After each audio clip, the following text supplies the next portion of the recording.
Hello everyone, I hope you are good and well. आज हम लोग सिंधु सभ्यता के महत्वपूर्ण तथ्यों को डिस्कस करेंगे।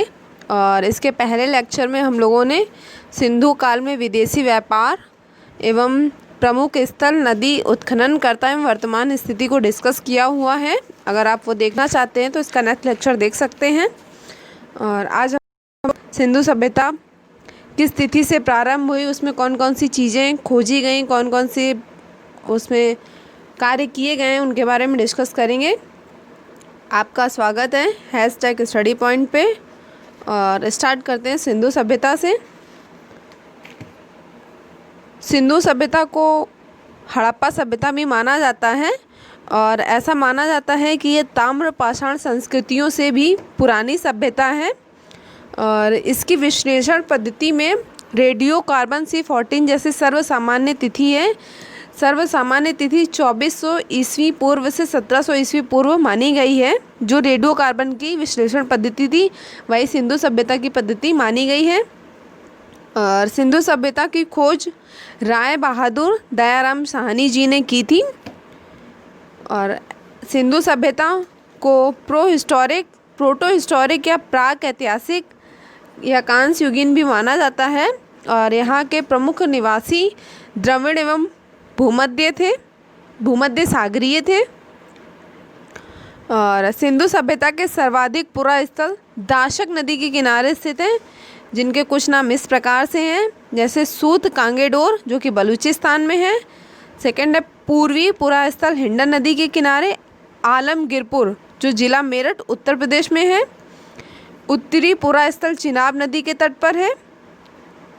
चिनाब नदी के तट पर आखनूर के निकट मांदा जो कि जम्मू कश्मीर में है। और अगला है लास्ट वन, दक्षिणी पुरा स्थल गोदावरी नदी के तट पर दाइमाबाद जो कि जिला अहमदनगर महाराष्ट्र में स्थित है। आदि से यहाँ के पुरा स्थल प्राप्त होते हैं।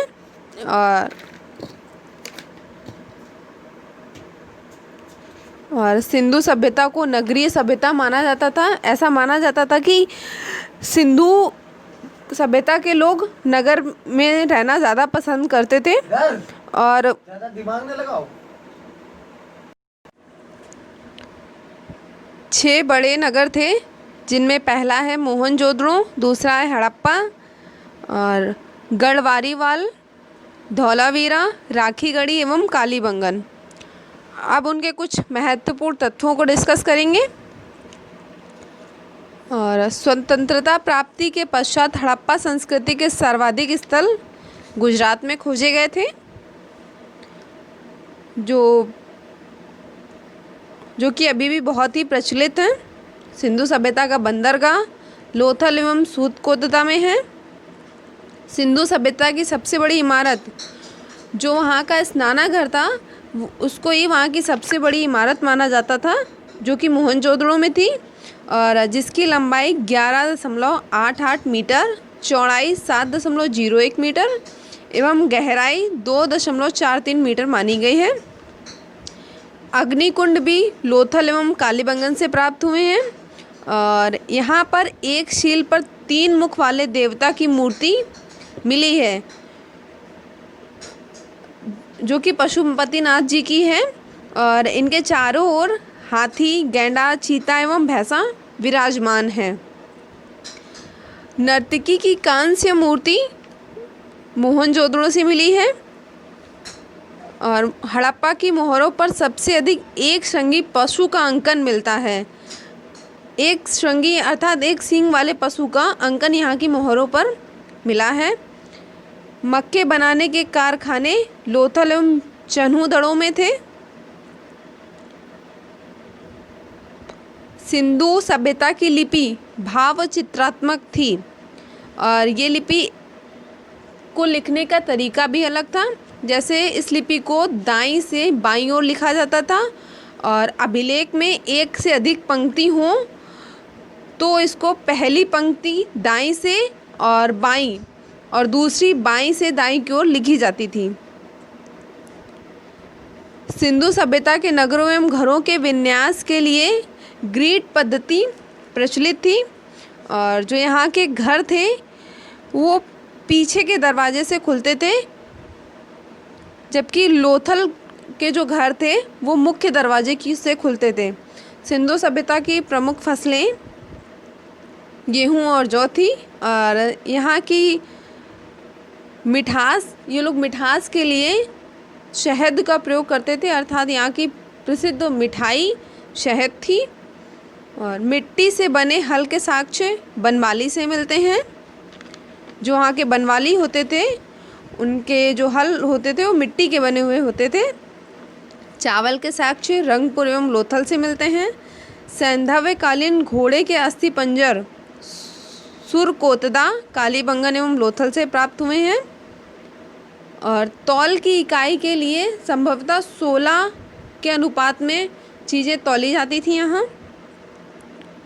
सैंधव सभ्यता के लोग यातायात के लिए बैलगाड़ी एवं भैंसा गाड़ी का प्रयोग करते थे। मेसोपोटामिया के अभिलेख में वर्णित मेलहुआ शब्द का अभिप्राय, जो यहाँ पर मेसोपोटामिया के अभिलेख हैं उनमें एक मेहलुआ शब्द प्रयोग हुआ है जो कि सिंधु सभ्यता में ही किया गया था।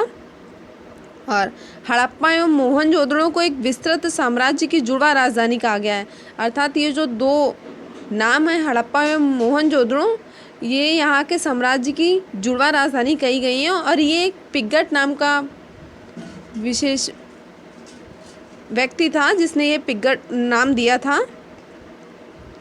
सिंधु सभ्यता के लोग उर्वरता की देवी अर्थात धरती की पूजा करते थे। ये लोग मानते थे कि धरती ही हमारी माँ है और वही हमें अन्न जीवन प्रदान करती है। सिंधु सभ्यता में वृक्ष पूजा एवं शिव पूजा की जाती थी। और शिव पूजा में ये लोग स्वास्तिक को अत्यधिक महत्व देते थे। और स्वास्तिक हड़प्पा सभ्यता की ही देन है। और इस चिन्ह में सूर्य की उपासना की जाती थी, लेकिन सिंधु घाटी के नगरों में किसी भी मंदिर के अवशेष नहीं मिले हैं। जैसा कि अभी बताया, स्वास्तिक हड़प्पा सभ्यता की देन है। सिंधु सभ्यता में मातृ देवी की उपासना होती थी। सिंधु सभ्यता में कुबर वाला सांड जो था उसकी पूजा की जाती थी, वह पूजनीय था। और सैंधव समाज में मातृ सत्तात्मक सत्ता थी। और यहाँ स्त्री मृण मूर्तियाँ अर्थात मिट्टी की मूर्तियाँ माताओं की अधिक मिली हैं। तो ऐसा अनुमान लगाया जाता है कि यहाँ की जो सत्ता थी वो मातृ सत्तात्मक थी। सैंधववासी के लोग सूती एवं ऊनी वस्त्र पहनते थे। और सैंधववासी के लोग लाल मिट्टी के बर्तन यूज़ करते थे जिनमें काले रंग की डिज़ाइन होती थी। यहाँ के लोग तलवार से प्रचलित नहीं थे। और कालीबंगन एकमात्र हड़प्पा कालीन स्थल था जिसका निचला शहर सामान्य लोगों के रहने हेतु था। और कालीबंगन का अर्थ है काली चूड़ियाँ। यहाँ से पूर्व हड़प्पा स्तरों के खेत जोते जाने के और अग्नि पूजा की प्रथा के प्रमाण मिलते हैं। सैंधव सभ्यता में पर्दा प्रथा एवं वेश्यावृत्ति के भी साक्ष्य मिलते हैं। और यहाँ पर शवों को जलाने की कुछ प्रथाएं कुछ ऐसी थी। यहाँ पर जलाने एवं गाड़ने दोनों की प्रथाएं थी। और जबकि हड़प्पा के में शवों को दफनाने जबकि मोहनजोदड़ो में जलाने की प्रथा विद्यमान थी। लोथल एवं कालीबंगन में युग्म समाधियाँ मिली हैं।